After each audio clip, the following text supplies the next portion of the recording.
Hi. So this is Anna Imagination with a Healing Garden. This is Shifting Perspectives. And if you are new to my channel, I am a philosopher, psychologist, and sociologist of 30 years, so I know my shit. I am also a feminist who loves men. I am a feminist who loves and respects men. And I am also an activist and a pacifist. These are all the other names that I've been denying because I'm scared. So we talk about self-honesty and dichotomy. And one of our massive abuses, because we're oneists, is to make us think,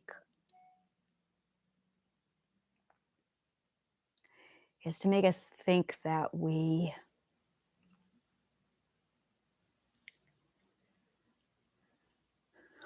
can only be one thing.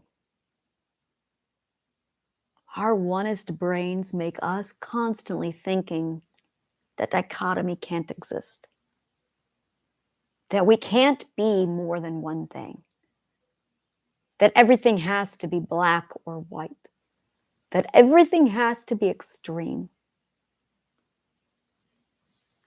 But it's not. None of it is. Everything is black and white and gray. Everything has a spectrum. Everything has extreme points of views. Everything has a contradiction to it because a single fallacy exists that contradicts that one belief. The original lie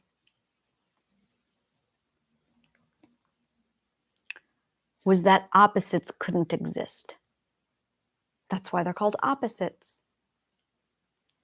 And we're oneists. We have a very either-or mentality. But when you have opposites that exist, it contradicts a oneist. I will never forget my cousin who loves ballet and hunting. And my grandmother designed this graphic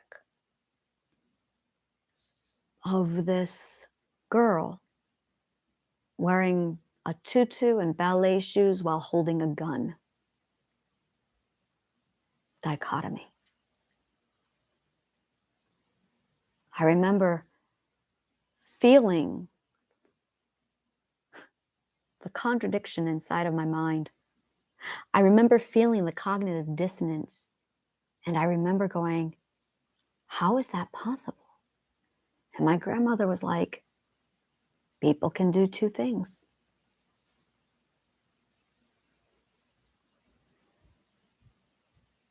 And I couldn't stop thinking about that.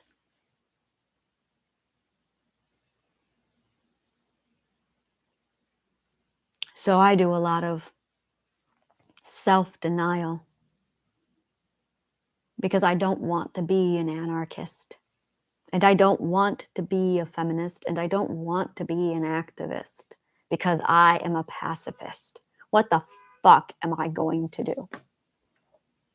And then I think about things like Booker T. Washington. And I think about people like Abigail Adams. Excuse me, Mr. Washington, I did not mean to refer to you as a thing. And I think about Gandhi. And I think, well, they were activists and pacifists. I don't want a revolution. I want evolution back.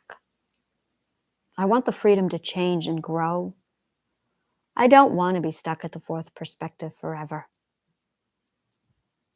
I want growth. I don't want to have the same mindset at 20 that I have at 40, that I have at 60. I don't know how my father can do that. I don't know how my brother can do that. I don't understand. how they can be settled. I don't understand.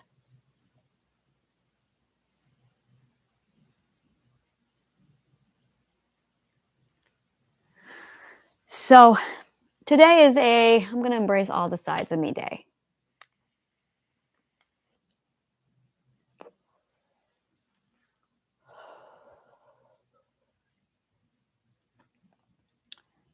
So I'm going, okay, I am a pacifist anarchist.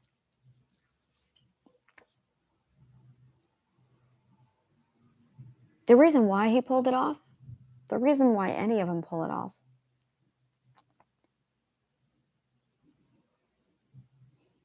is because it was a community effort. You know, I posted an article earlier today, and it really got to me hard. It was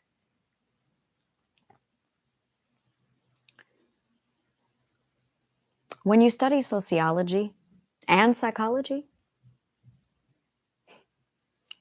and when you study philosophy, you can start to see how the three subjects merge into this new thing. But it would not have merged had I not studied art. It required the art to pull it all together, because art teaches you how to have story.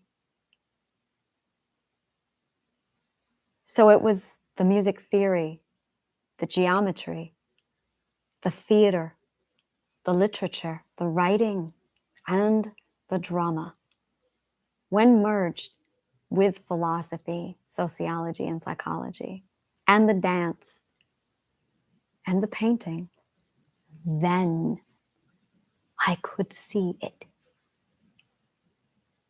So that when I threw physics in there as well, I could see all of it move together. It was extraordinary. And then I realized, son of a bitch, there are not multiple subjects in the world. There's only one subject.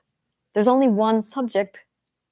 It's the subject of story, the subject of truth, right in the dead center. And all of these other people come along and say, I'm going to analyze this thing. But that person was a scientist. And then somebody else said, well, I'm going to analyze this thing. But this person was a writer. And somebody else said, I'm going to analyze this thing. But this person was a biologist. And this person was a theologian or an astronomer or a playwright or a historian. And I started to notice them all moving and shifting around, and I'm going, well, son of a bitch, they are all studying the same subject. Story, truth. Who are we?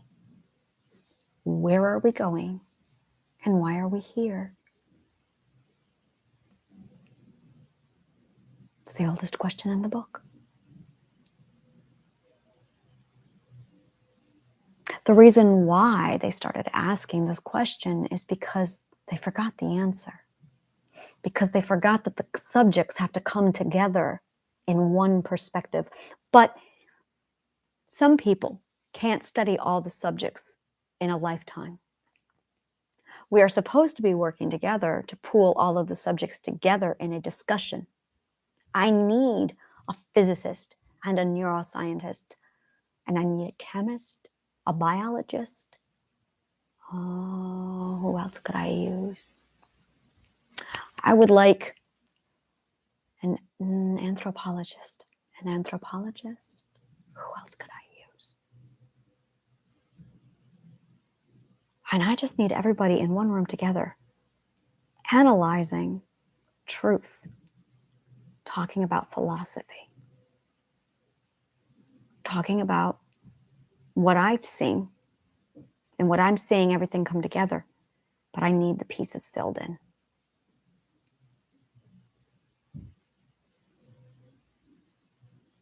I believe in advanced education. And I believe that we forgot this about ourselves, that once we receive the agenda of money or a job, we stop growing and we stop learning. And I say, why are we stopping? Why are we stopping? And I can't stop thinking.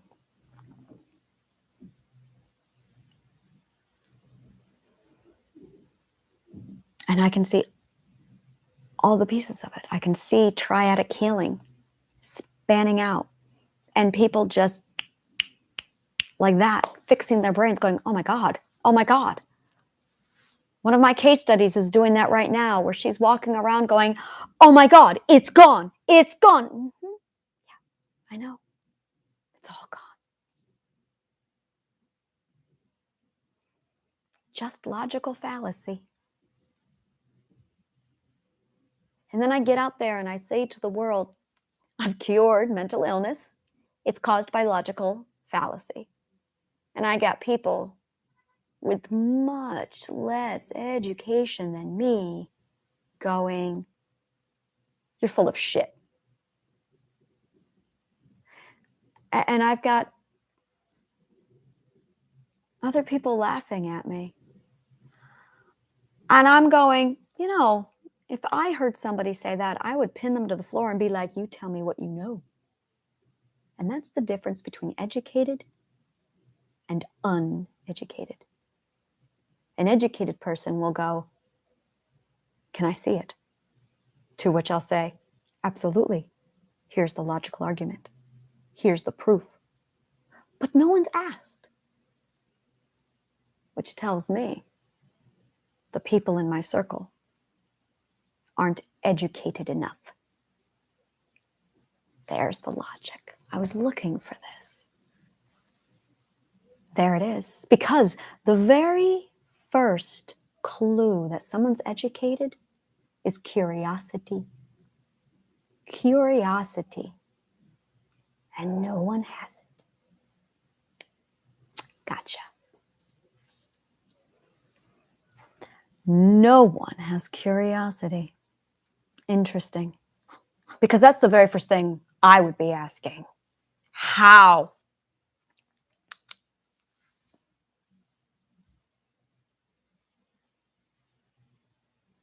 So when a person lacks curiosity,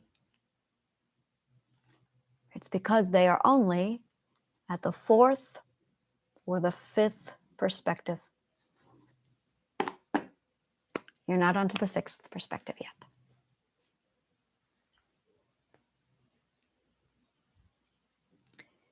That is how deeply into the patriarchy you are.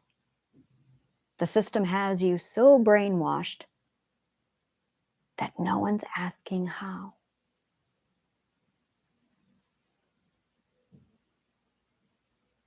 Wow.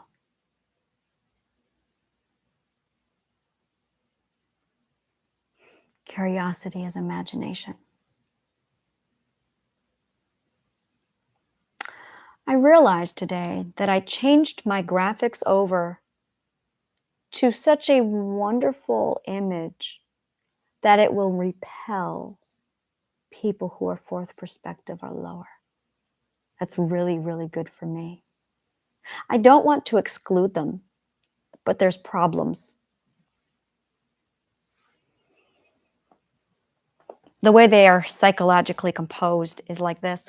First perspective follows second perspective follows fourth perspective follows the rules. If you want to inspire or move or change the fourth perspective, the second perspective, or the first perspective, you have to change the rules. They will listen to nothing else.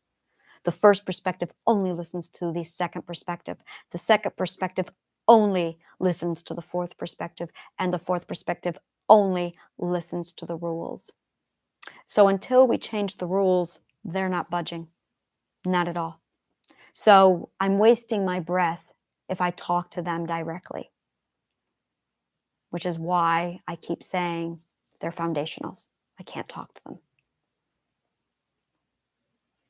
because they have a different master, and that's okay. The fifth perspective can make up their own mind, but they're going to choose to be sheep or leaders. So with the fifth perspective, I have to wait for the fifth perspective to sort themselves out and figure it out. And if they go one direction, sheep, they're a fourth perspective still. They're a fourth, fifth perspective, but really they're a fourth perspective. And if they decide to go on, now, the fifth, sixth perspectives, now that's when imagination starts. That is when imagination comes to life.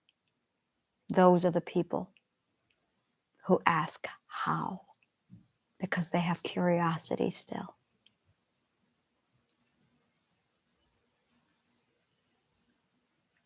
They took away our art because they wanted to take away our imagination. Do you remember when they did that back in the 80s and 90s? They cut all of the art departments. Music, all of it, gone. They cut it again back in the 2000s. Another massive cut. They wrote a movie on it, Mr. Holland's Opus. Do you remember? When they were cutting the costs of the art department. Why do you think they did that? Why do you think they did that? If you study sociology, psychology, and philosophy, you'll have the answer. So I will give it to you. When you take away art, you take away a person's ability to imagine, be curious, or create. They wanted us to stop being curious. Now, why do you think that is? You want somebody to not be curious? Take away the art. They're not done yet. It's strategic and they're doing it on purpose. They're making us stupider on purpose. That's why they took away the philosophy.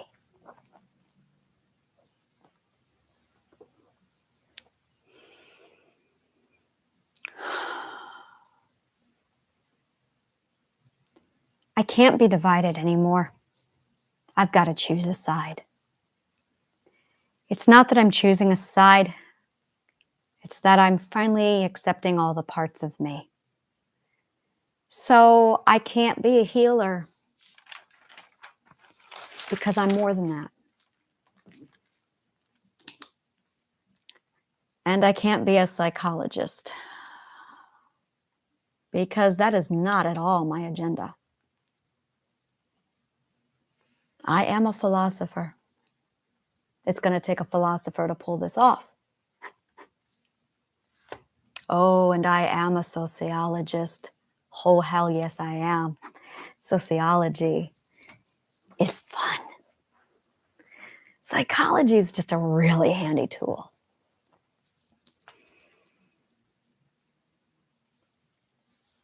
But I am an anarchist. And I am a pacifist. And I am huge on forgiveness. And gentle mercy. And I am a feminist who loves men. Yeah, I do. I love good men. I love good women. I love good people. I really love good luminals.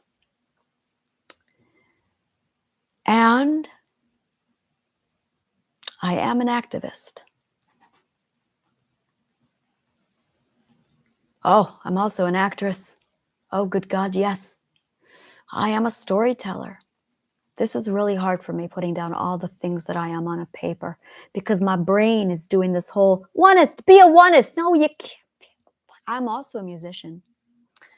I am also a musician. I play the piano. I've been playing since I was 4, which is really funny because if you look at my finger every now and then, you'll notice that it's bent. That is not broken. That's evolution. This is what happens when you try and stretch that gorgeous octave when you're a child. So, yeah, if you look at my awesome fingers, I've got this finger that evolved and grew toward the piano keys. I am a composer and a pianist and a singer and a dancer and a lover. I swear that's a song, I think. Yeah, I love music theory. Oh, I love music theory so much. And I am a logician. These are all the things that I am. I am a leader. That one's really hard for me to figure out. Leading is like inspire with compassion, empathy, but you cannot enable. There can be zero enabling. Now, this is where I have a problem because there's enabling and then there's disabling, but there's an in-between place between enabling and disabling, because disabling is when you get in the way. An enabling parent is one who actually disables. There's a beautiful neutral zone between enabling and disabling. It is self-abling. Let's call it that. See, this is another word that I have to make up because I find little nooks and crannies like this in words, and I'm going, there isn't a word for this. Because enabling is too much. Disabling is the opposite of helpful. This is hindering, and this is helping too much, which is also damaging. You want that neutral point, and that neutral point is self-abling. You want to inspire to self-enable. That's really leadership. You want to be compassionate. You want to empathize. And through that, you want to inspire self-abling skills. That is proper parenting, proper teaching, proper leading. Now let's think.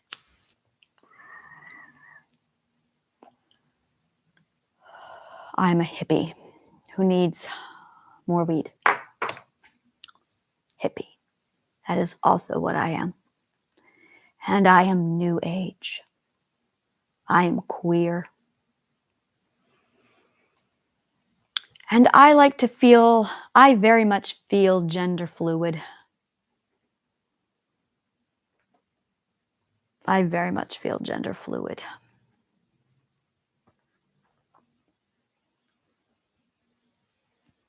I do not discuss what I am sexually because what I am sexually is really different. And I haven't been able to find a word for it yet. Oh, I'm also an oral historian.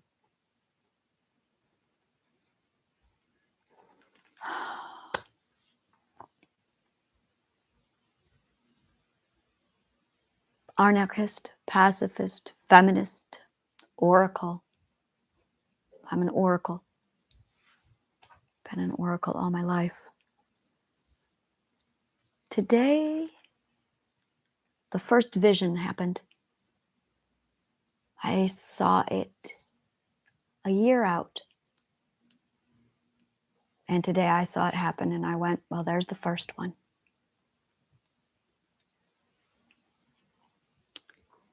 It's extraordinary.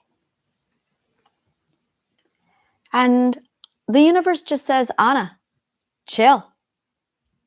Get high and just do YouTube videos. And I'm going, what the fuck do you, and she's like, do it. And I'm going, really? Really? Let's talk about the intuition. We're going to talk about you. Let's talk about her for a minute. Like, seriously. By the way, if you're ever wondering if this is multiple personality disorder, the answer is no. The reason why is because I have 100% control and conscious awareness. Multiple personality does not. That's why. This is called acting. That being said, seriously, we're going to talk about her for a minute because she is really...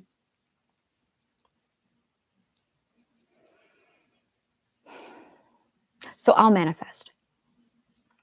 And I'll say something to her like, show me how. Just show me how. Just show me the door. Just show me what I'm supposed to do. And she says stupid shit like, get high and do a YouTube channel.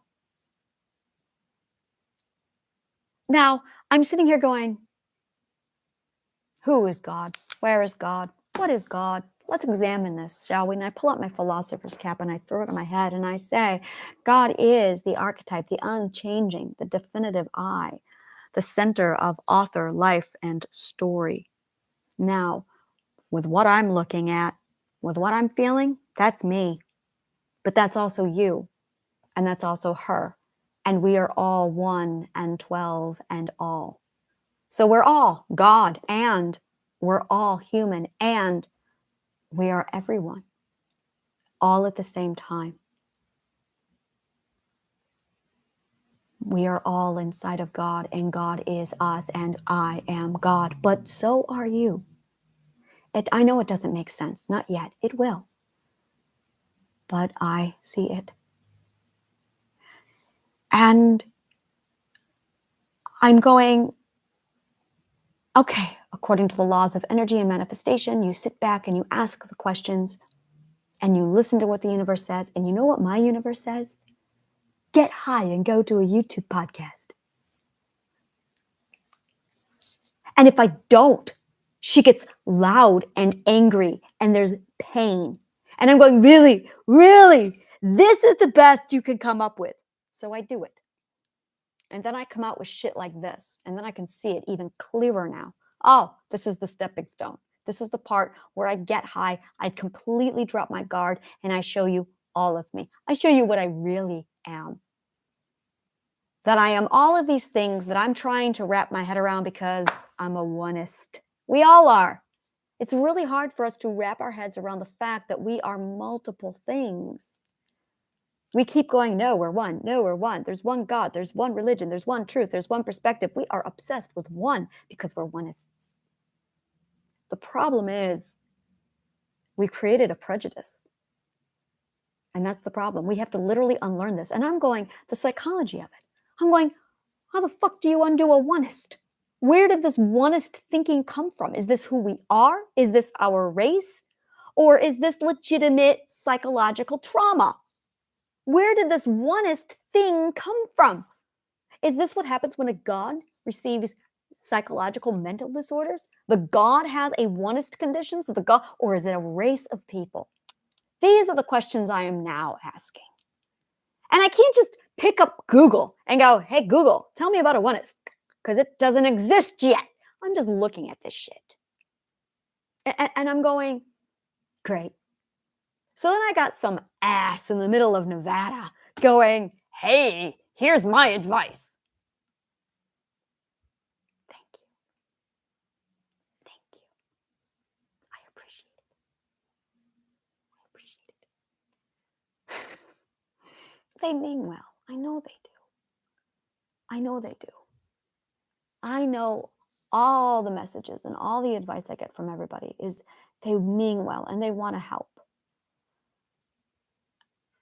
And I'm not looking for advice. I think I'm just looking to be understood. No, I know I am because I know the psychology of it. I'm looking to be understood so I don't feel alone.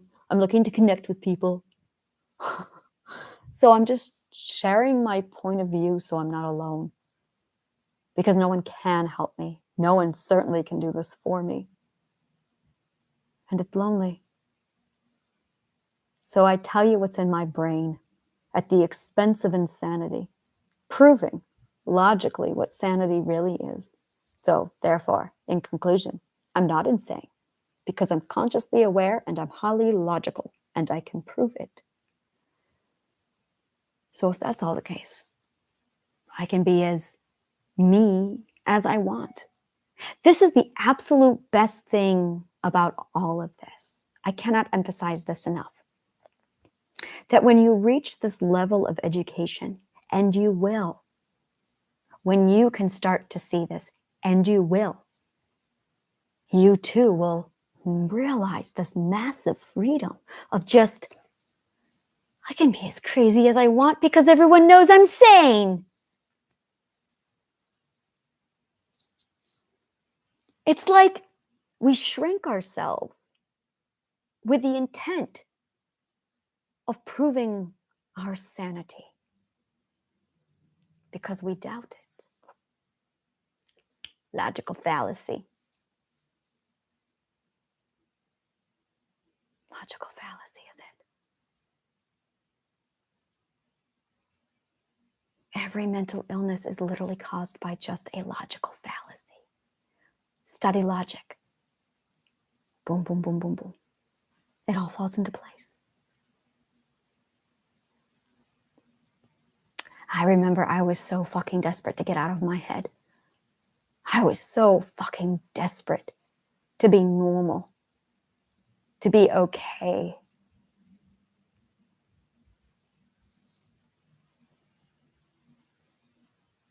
The problem is, the more I studied and the more I learned and the more I could sort out my own brain and the more everything started to make sense to me, the more I just looked at everything and went,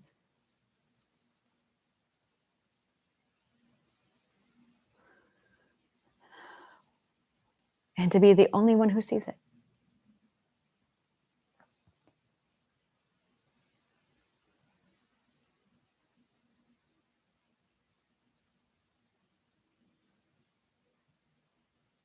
I am a pacifist, an anarchist, a feminist, an activist, an actress, a storyteller, a logician, a musician, an oral historian, a leader, a hippie, new age, queer, gender fluid, New Yorker.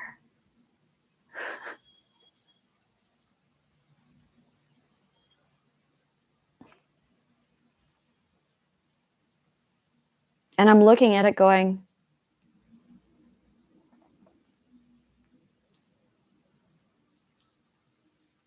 if I take my oral historian, oh, I'm also a podcaster. If I take my oral historian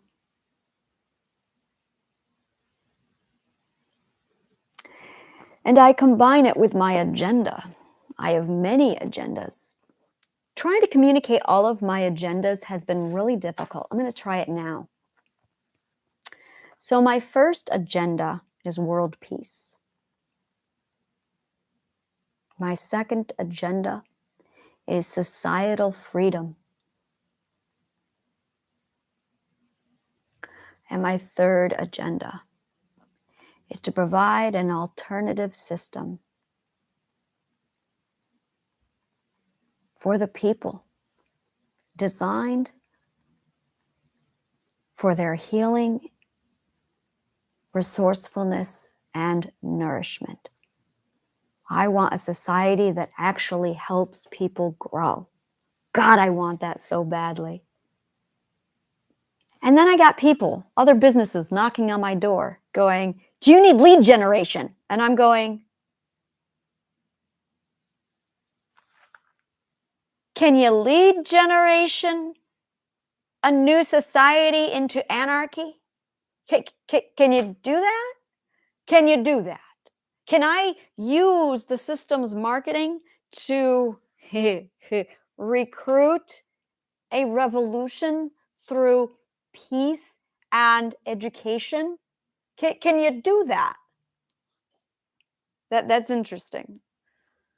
I'm still trying to figure out, A, if that's ethical, and B, if that's worth the irony, and 3, if it's even applicable. So I closed the door on the lead generators. I'm just like, okay, I'm gonna, maybe next time I'm contacted by one of these lead generators, I'm gonna be like, let me explain this to you. Because what I'm selling is anarchy. That's what I'm selling. Maybe that's my problem. I'm selling anarchy to a bunch of capitalists. Maybe that's my problem. Oh, I love looking at a situation from a different perspective. Hence the weed and the YouTube video. I get this now. All right. So here's the other perspective. So maybe I shouldn't be selling feminism to a bunch of capitalists. All right. That would be a good place to start. As long as you deny a name, you can't see the big picture. And that's what that came down to. I was refusing to refer to myself as an anarchist, an activist, and a feminist. And that is my problem. Because I was denying those 3 words to my name, I was presenting my product to a bunch of capitalists. All right, that's corrected in my brain now. But I'm a pacifist. That part's important. Important. Pacifist. All right, so I am selling world peace, societal freedom, alternative system, and this is the best part, and it comes with triadic healing. So not only that, but I'm also going to offer you like the best thing to heal you. That is awesome. All right. See, now I feel like I'm being real. Now, sorry it took me so long to get here. All right. So we can definitely say that there's some incentive. So resources, community, world peace, societal freedom, alternative system designed to heal, provide resources, and to nourishes its own people via the alma mater, the nourishing mother. I love the idea. Instead of building government buildings, because you have to maintain and polish those government buildings and, the billing to keep up on them, why isn't that money going into hospitals, or healing homes or farms? Like, what do we get from the Capitol building? What do we get from the White House? Washington himself didn't live in the White House. He lived in an ordinary, everyday house. Like, why are we like this? It doesn't make sense to me. Does it make sense to you? Because why isn't that money going back to the people? Why do they have their pretty fancy offices?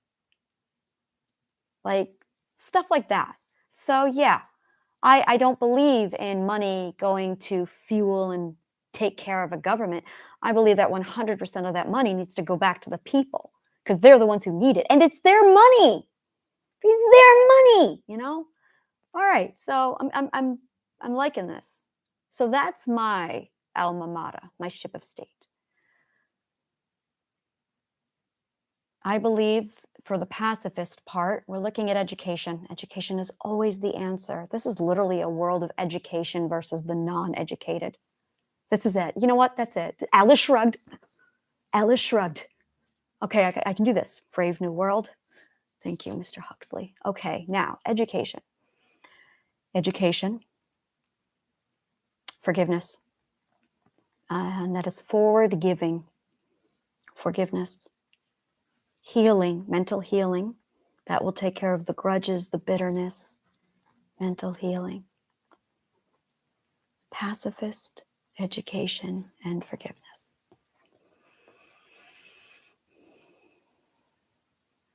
I don't want a matriarchy. Those are gross words to me. So is patriarchy. It's not like that because that completely excludes the luminals. A luminal is a term that's been almost completely wiped from history. I had to dig for this word. This was the word that was used to describe transgender. It means the threshold gender. They were completely wiped from history. But they were there the whole time. Sometimes I think, I'm really certain, logically, that this whole thing was about the third gender and wiping it out.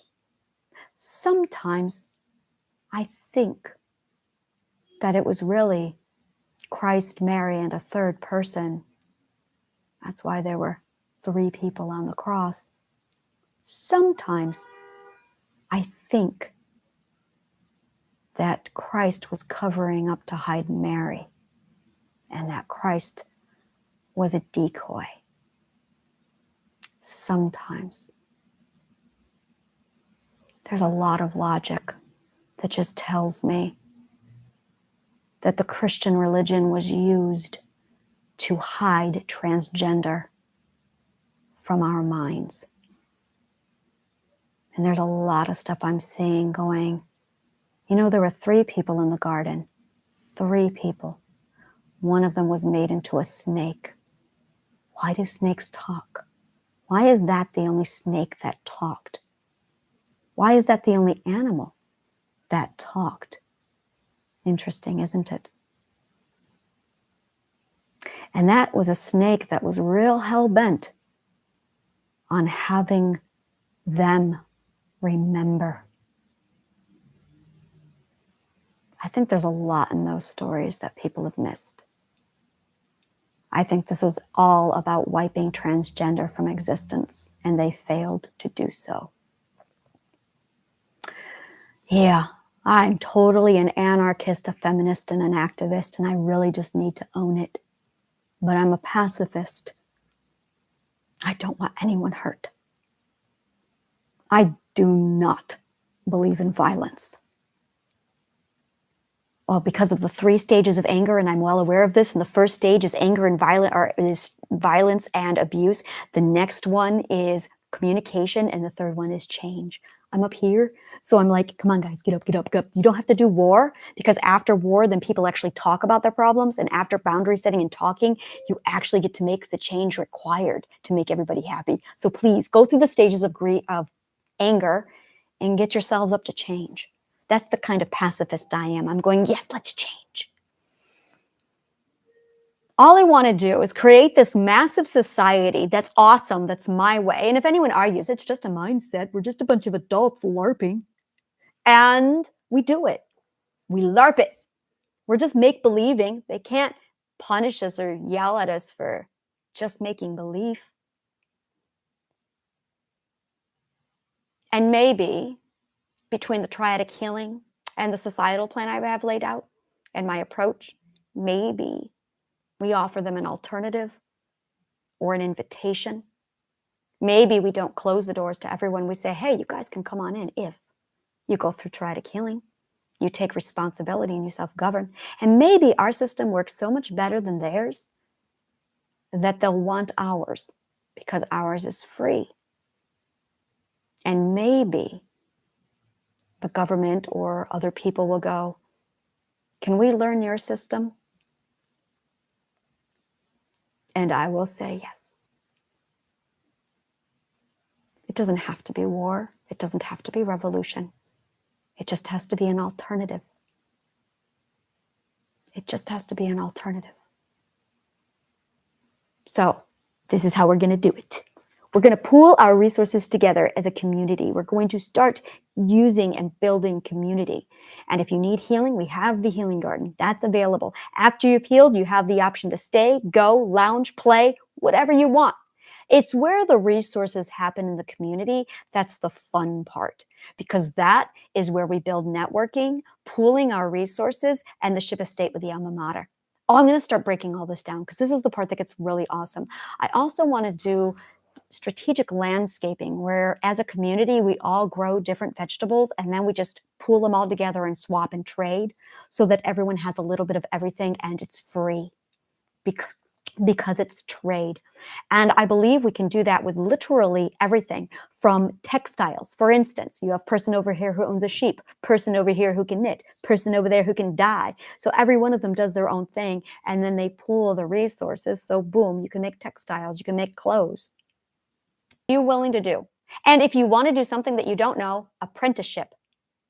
Literally step in and build a community where you teach the skills to others. Because if the society falls, if there's a problem, if we're pitted against the government, we have each other to rely on because we're going to need the community. And we're not doing anything wrong. We're just giving and sharing. That's all. And I am a psychologist, and I can take care of mental health. That is what I can offer. There. See? Community. And you can go in with a list and say, look, this is what I need. A, B, C, D, E, F, G. This is what I've got. X, Y, X, Y, Z. So that you go in and you can say, okay, and then we'll have somebody that sorts all this data. You pull it all in. Okay, we need X amount of clothes. We need X amount of shoes. We need X amount of books. We need X amount of medical exams. It all pulls together. And it's all a neighbor sharing, gifting, barter exchange. Somebody mentioned a time bank. I'm still looking into that.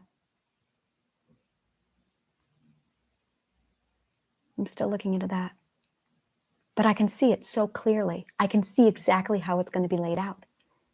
The networking, the friendships, the community, the sharing, the connection.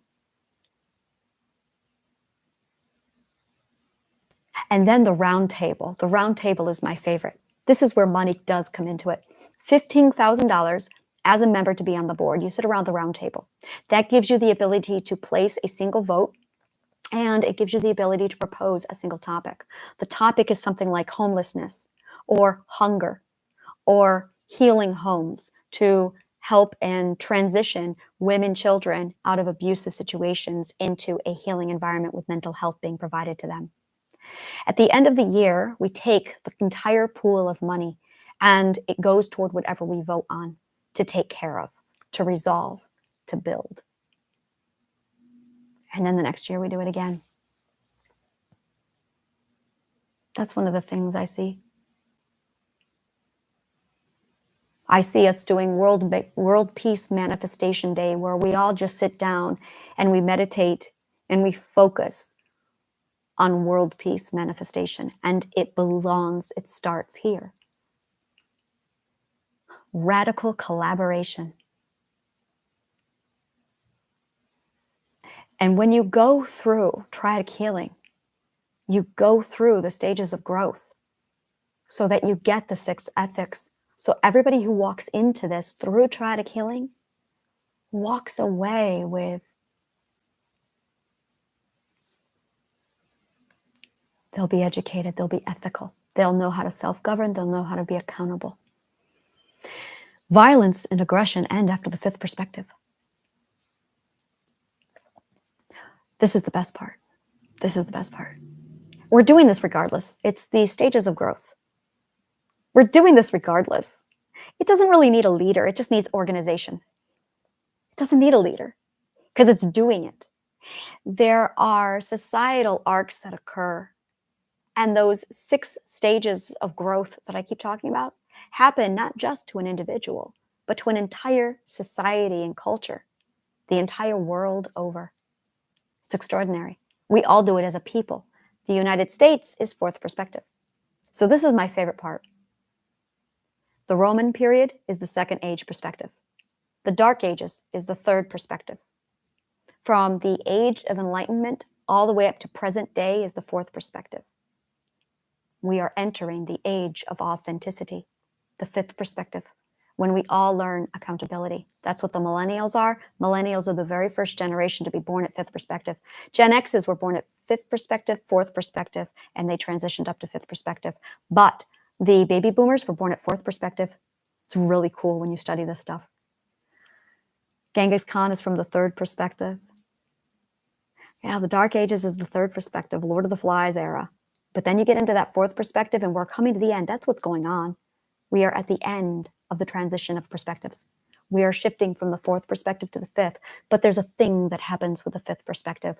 That's what's happening to the world. That's what we're all picking up on from 2019. Physics, sociology, philosophy, psychology will show you this. So here's what's going on.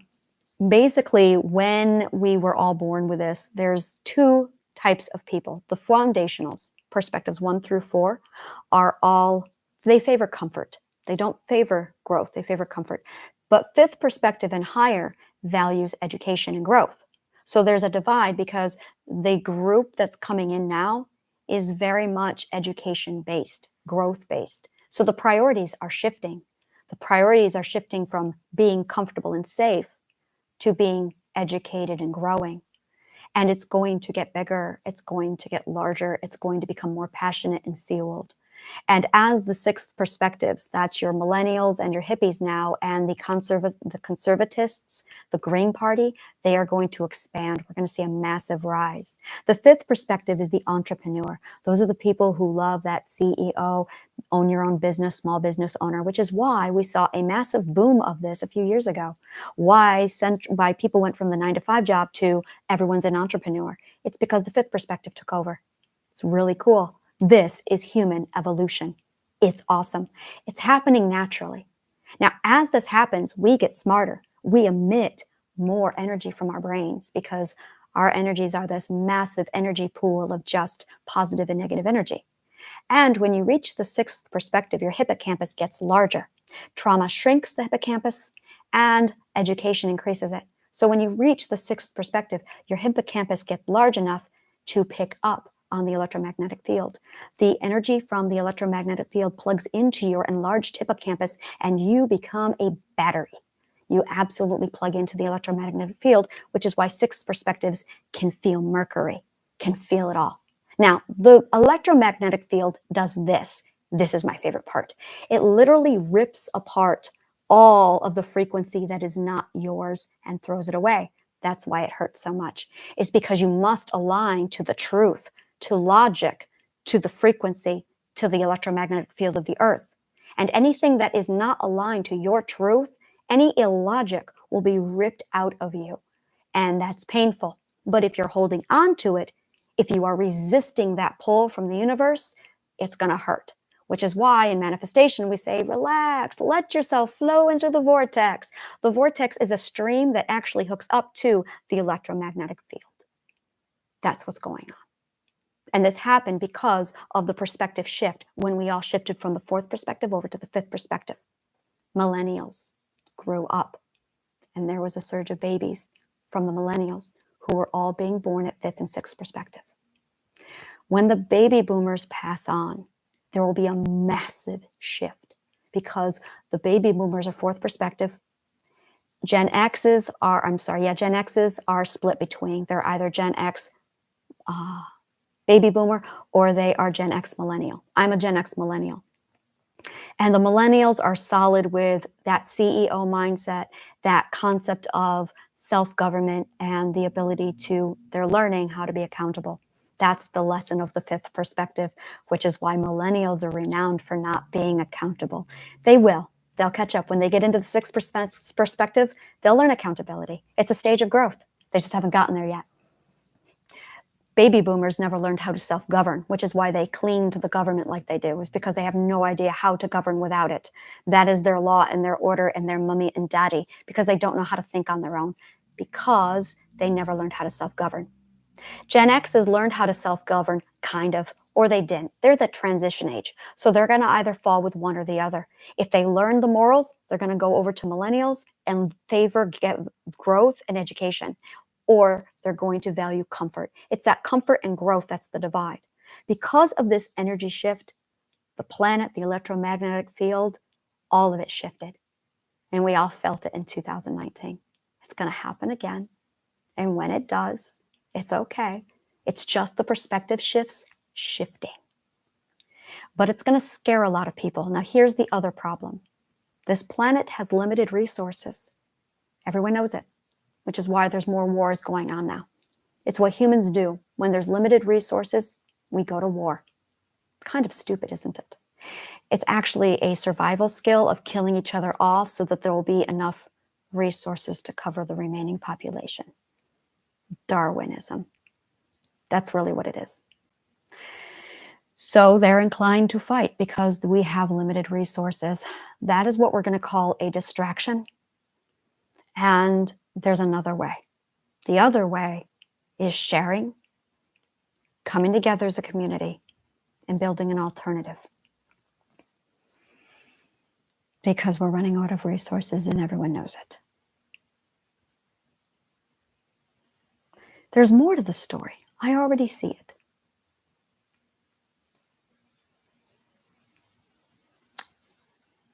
I might as well just say it. When I went into the perspective psychology and I tore it apart, I discovered, well, it's the triadic healing. It's the ability to look at perspective from all the angles. but the perspectives don't stop. You can see time. It's not me, it's everybody. Everybody can do this. And some people refer to it as the God code. It is. It's the God code. It's the ability to see precisely perspective until you can see the beginning and the end of time, because you can see all the perspectives from all of the courses. But you have to study all of the subjects to see it. You have to be able to bring together all of them so you can see the big picture, which tied in the end work of what Socrates was working on, which was the ultimate question: who are we? Where are we? Where are we going? Why are we here? Now, when you manifest, you have the ability to imagine a future, a reality, because that is what we actually can do and are, is we imagine and manifest our own reality. So why are we just manifesting gold or money or a job or a wife? Why aren't we going bigger? We can. We could manifest another dimension. We could manifest another planet, so we can farm the planet while we heal this one. We can triple, double, quadruple our resources if we manifest them, which we can. Now, the best part about this massive shift that's taking place, this is my favorite part, is that the sixth perspectives will be inheriting the planet. Sixth perspective values environment. They're environmentalists and vegetarians, which means we're going to eventually stop farming animals for food, which means the amount of carbon dioxide that gets poured off of those animals from the amount that we've bred them so we could eat them, it's going to go away. You're going to see a lot of changes like that one that's going to completely take over the planet. And when it does, we are going to see a massive shift in global warming and in pretty much everything, which will correct itself. Now, the best part is, because we value growth and education, we're going to get smarter. And when we get smarter, we start to solve problems that we weren't able to solve before, because we're smarter, which is naturally going to happen as soon as we see that second shift. So it's going to be okay. It's going to be perfectly fine. You just need to wait it out. The problem is, people are scared and people are panicking because they see the resources running out. But there's an alternative. I have my Authenticity City. I'm offering healing, resources, radical collaboration. And yes, I am a feminist and an activist and an anarchist and a pacifist. And I can see exactly how societies shift, move, interact with each other. And I can see a very simple little idea turning into a clubhouse, turning into a community that becomes a respite, that becomes a lot more than just a dream, that eventually turns into a reality, that eventually redefines the way we think about our society and culture.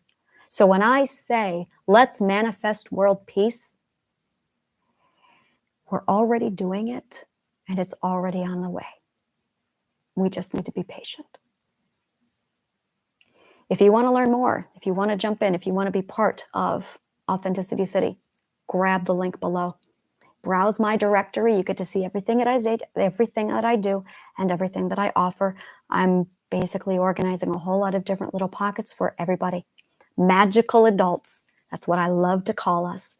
And the best thing is, with the image and the graphic that I have that I've put out there, it really eliminates a lot of the people who abused us originally. Forgiveness and gentle mercy. They're hurting too. Thank you so much. And may the kindest of words always find you.